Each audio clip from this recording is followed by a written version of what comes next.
It's the beginning of September and officially the start of autumn, but it feels more like the start of summer. This is about as good as it's been all year. In fact, it's too hot to be hedge cutting, and almost too hot for sitting out in, but not quite. This is about as sunny and as hot as it's been all year round, and it's not just me that's enjoying the sun. This buddleia bush is certainly living up to its name as a butterfly bush, and is covered with up to 20 or 30 different butterflies at one time, including 6 different species.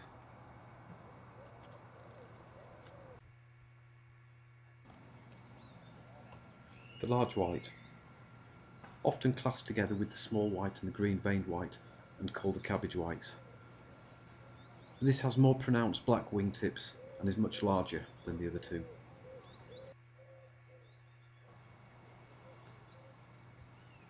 The comma, easily recognisable with its beautifully serrated edges to margins to its wings, and the little white comma mark on the underside of the wing which gives it its name. Red Admiral. Only very few red admirals manage to overwinter as adults, so the majority of the butterflies that we see here throughout the summer are spring migrants, coming in from the continent.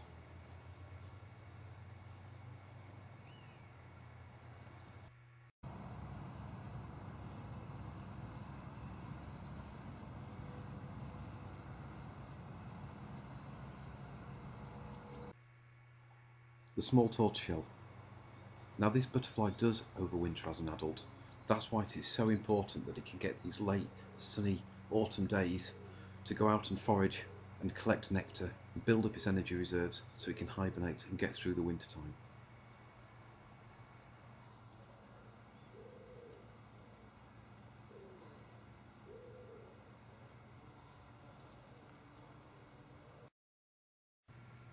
The unmistakable peacock butterfly, with its eye markings on top of its wings, very similar to the eye markings seen on the peacock bird when he raises his tail feathers. Just like the comma, the small tortoiseshell and the red admiral, the peacock too will use the stinging nettle to lay its eggs to be the larval food plant for its caterpillars to feed on.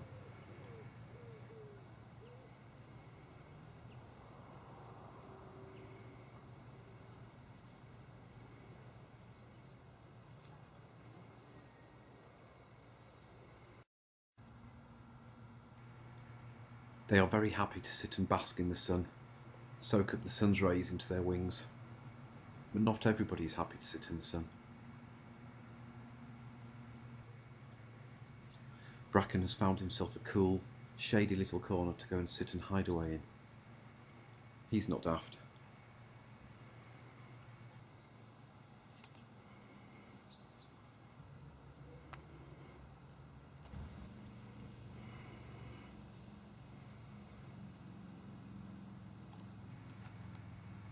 And it's not just the buddleia that's attracting the butterflies today. This red valerian, Centranthus rubra, yes, okay, I know it's white, but it is still a red valerian, believe me. This is also attracting the butterflies. Here we get a closer look at the beautiful comma with its serrated, ragged edges. And we get a good look at the white comma mark on the underside of its wing, which gives it its name. We also can clearly see it feeding, using its proboscis to dip into the individual flowers to drink the nectar out. Butterflies have no mouthpieces or no jaws, so it has to use this proboscis as a straw to feed.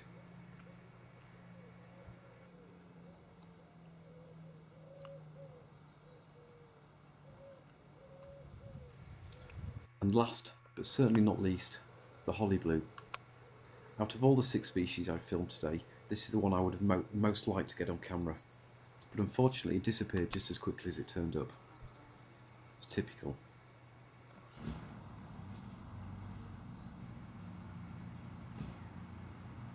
Well anyway, that's enough butterfly filming for one day.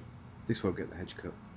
And if I don't have that hedge finished before Rita gets in from work, I'm going to be in serious trouble. So it's back to hedge cutting. Until next time, goodbye. The end. wildryedale.org